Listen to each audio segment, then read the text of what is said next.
merci à tous nos intervenants. C'était vraiment passionnant. Moi, je suis un peu béotien et intéressé, mais j'ai appris plein de choses et je trouve que ça va vraiment dans le bon sens et qu'il faut vraiment diffuser et qu'on va essayer de s'y atteler. Je vais passer la parole maintenant à Grégory Nino et je voudrais le remercier et le féliciter pour la qualité des invités, des intervenants et du congrès. Grégory Nino, qui est professeur à l'Université de Montpellier, qui est chargé de recherche à l'Institut du cancer et qui est fondateur et directeur de la plateforme CEPS, qui est la plateforme universitaire collaborative d'évaluation des programmes de prévention et de soins de support.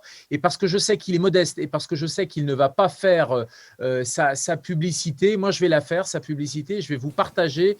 Est-ce que vous voyez le partage d'écran? Est-ce que vous voyez le guide professionnel des interventions non médicamenteuses qu'il a sorti en mars 2019 et qui est un ouvrage de référence chez Duno? Et je pense que c'est important, voilà, aussi de pouvoir participer avec ce genre d'ouvrages qui sont importants. Voilà, je voudrais vous remercier tous et nous, on va faire notre travail aussi un peu à Doctissimo pour pouvoir populariser, diffuser et faire partager à nos internautes les travaux sur les interventions non médicamenteuses. Merci à tous et à bientôt. Merci beaucoup Gérald. En effet, on tient à te remercier au nom de l'équipe. Je sais que tu as un direct sur TF1 très bientôt, donc merci d'avoir collaboré. C'était un vrai bonheur de collaborer avec toi et d'avoir cette animation aussi professionnelle. Nous ne sommes que des universitaires et l'enjeu est effectivement de pouvoir populariser les interventions non médicamenteuses. Je voudrais bien avoir mon diaporama, s'il vous plaît. Voilà, merci. Donc sur ce discours de clôture, donc c'est un événement important. On a eu d'énormes difficultés, évidemment, vous vous en doutez, à cause de la Covid. Nous avions prévu Toulouse en mars, puis Toulouse en novembre, et puis finalement, c'est un e-colloque. Et évidemment, j'ai 2-3 choses à vous dire d'importantes. D'une part, je crois que Julien Nizar a évoqué la notion de « elles sont nécessaires, ces INM contre la douleur ». Je pense qu'on peut même aller plus loin aujourd'hui et dire qu'elles sont absolument indispensables en complément d'autres traitements, évidemment, dans des réflexions aussi qui peuvent être plus larges, dans des actions éducatives, sociales, artistiques, spirituelles et potentiellement également avec des actions de démarche environnementale. Et il est évident que ce n'est pas une douleur, mais des douleurs. On a vu à quel point les chercheurs avancent de façon significative et que le tri du grain de livret est en train de se faire progressivement. Il n'y a pas uniquement que des chercheurs français, il y a des chercheurs francophones et je tiens à saluer ici les chercheurs francophones. Je pense qu'on a souvent aussi l'habitude de chercher des études dans l'anglophonie, mais je crois qu'il faut aussi encourager les chercheurs francophones à évaluer ces interventions non médicamenteuses. Le professeur Daniel Schwartz, en 86, avait lancé l'idée qu'on pouvait les évaluer. Finalement, quelques décennies plus tard, je crois qu'on arrive à quelque chose de beaucoup plus concret, de plus précis, avec des protocoles, avec des métiers qui s'affinent, avec des interventions non médicamenteuses qui progressent à la fois par la science, mais en même temps, évidemment, par la formation, par la démarche qualité, par la traçabilité, par le dialogue avec les patients, par l'alliance thérapeutique, par également les systèmes numériques qui vont permettre de faciliter leur mise en œuvre et peut-être l'information face à la désinformation. Et donc, si Doctissimo peut aussi nous y aider, on en sera absolument ravis. Je voudrais évidemment vous remercier toutes et tous. C'était un honneur, un plaisir de vous écouter. Hélas, pas de façon physique, mais de façon numérique.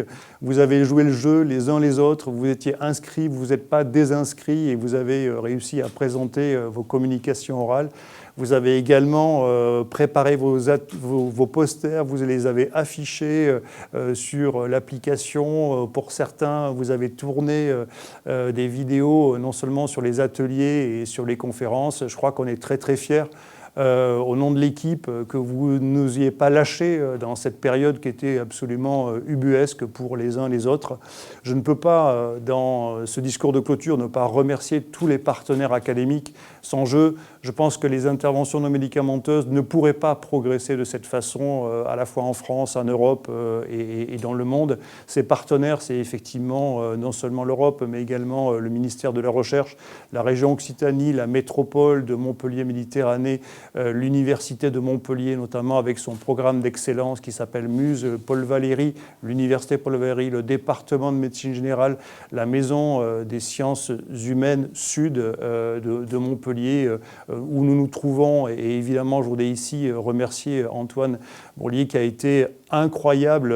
En l'espace de 3 semaines, on a réussi à transformer un rêve en une réalité, et vraiment sans la MSH, je crois que ça aurait été absolument impossible. L'hôpital, le CHU de Montpellier, l'Institut du cancer de Montpellier, le CIRIC Montpellier Cancer, le CARSAT, et également nos partenaires sans qui ce ne serait pas possible, la Fondation Apicil, la G2R, la mondiale, la start-up Calia, Mouven, Aquae, Inside et MyWay. Je crois que c'était des partenaires indispensables pour que vous puissiez suivre cet événement dans de bonnes conditions.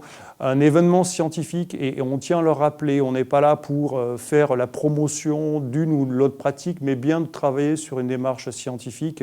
Les personnes qui ont pu présenter ont été évaluées par notre conseil scientifique. Nous avons refusé plus de 40% des propositions qui nous étaient faites. L'idée d'avoir à chaque fois une excellence scientifique et de présenter les meilleurs travaux des interventions non médicamenteuses. Je vais évidemment saluer toute l'équipe du comité d'organisation et également les étudiants qui ont fait un travail tout à fait particulier. Un petit message à Marie pour tout ce qu'elle a pu faire récemment, c'était impressionnant. Pour celles et ceux qui veulent continuer, ce congrès va s'achever dans 10 minutes, mais l'application est là pour vous, donc vous pouvez continuer à l'utiliser, à échanger entre vous ou à échanger avec les orateurs. Elle est là pour cet élément-là. Elle est là également pour vous permettre de voir une collection de livres qui ont été écrits sur les interventions non médicamenteuses. Vous pouvez également trouver les sessions posters et quelques vidéos complémentaires. Vous pourrez retrouver sur le site web de la même façon les posters. Ils sont en train d'être réalisés et mis sur la page du congrès, donc www.iceps2020.fr. Tout est aujourd'hui réalisé là-dessus. Mais on a encore un souci. L'idée, c'est de pouvoir partager. On vous l'a dit et on vous le redit. C'est vrai que nous sommes que des universitaires. On a essayé de faire le mieux possible, mais on n'a pas encore les ressources nécessaires pour disposer des replays dans des conditions qui seraient bonnes, c'est-à-dire quasi professionnelles.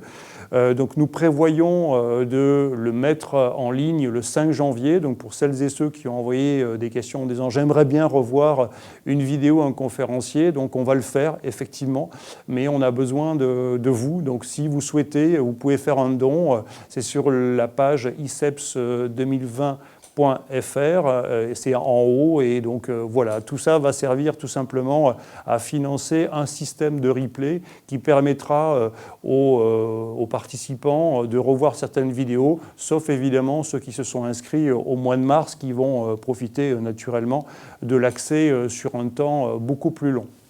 Je voudrais également vous dire que nous avions prévu de faire la session sur l'appel de Montpellier, puisque nous avions envoyé aux décideurs 201 courriers pour rappeler à quel point l'intégration des interventions non médicamenteuses dans le système de santé n'est plus quasiment juste facultatif, mais bien indispensable. Et donc nous ferons ce bilan le 9 décembre 2020.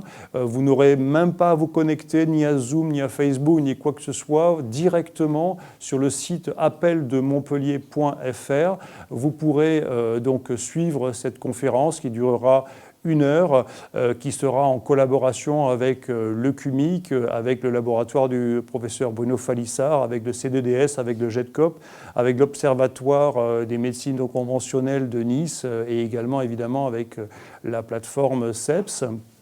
Vous aurez également un petit peu de répit pour voir la deuxième session. Nous avions également prévu une session ouverte, grand public, sur le marché mondial des interventions non médicamenteuses. Comme vous pouvez le voir dans ce rapport, le marché est tout à fait considérable. Les interventions non médicamenteuses sont un peu des moyens, des ingrédients actifs d'un certain nombre de ces domaines. Et effectivement, l'évolution ne peut aller que vers le plus, vers le mieux, et avec des modalités de prise en charge, de remboursement qui vont être tout à fait importantes. Des pays ont été en avance. On a vu des exemples en Suisse, on a vu des exemples en Belgique.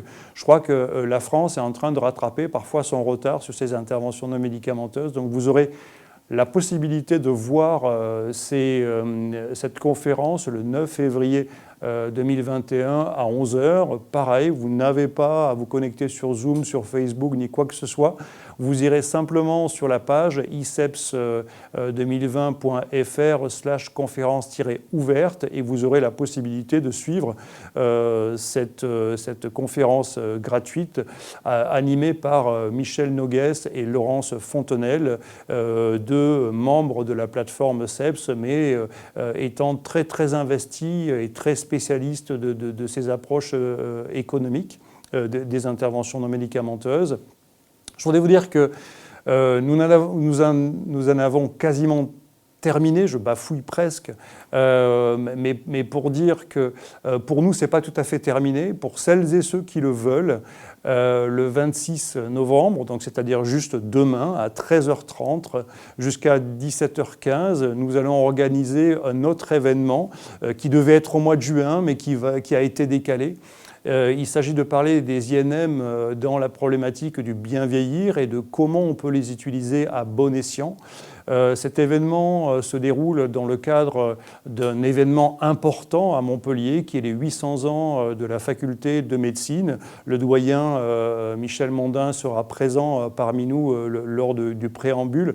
C'est vraiment un événement important parce que nous aurons aussi des collaborations et des pontages avec les expériences canadiennes où nous aurons des experts de ces interventions non médicamenteuses, spécialistes de gérontologie, de gériatrie et naturellement d'interventions non médicamenteuses. Je ne voudrais pas finir sans parler naturellement du prochain congrès. Nous sommes en train de rattraper finalement le retard. Nous avions prévu de le faire à Paris en 2021, mais au regard des difficultés, des risques, et pour ne pas vous faire courir de risques trop importants, on va à la fois associer un congrès physique, peut-être en nombre moins conséquent, à Toulouse, du 18 au 19 mars 2021, mais tout en peut-être mobilisant une certaine technologie maintenant que nous sommes en train d'apprendre ces technologies, et donc vous pourrez également vous connecter. Donc il y aura un congrès à la fois physique et un congrès numérique pour celles et ceux qui ne peuvent pas venir. Je sais que des personnes étaient connectées à la fois du Sénégal, à la fois de Guyane, à la fois de l'île de la Réunion, certaines personnes en Asie, de Taïwan, etc. Donc il y avait des gens qui venaient de très très loin. Ça nous a fait penser que finalement la francophonie est une force très très importante et je voudrais encore une fois vous remercier toutes et tous d'avoir participé. Je voudrais évidemment saluer l'équipe proche, l'équipe de crise, Tamila, Sacha, Antoine, Alain, Mélanie, Sophie. J'espère que j'oublie personne, mais vraiment vous avez été absolument exceptionnels à cette période.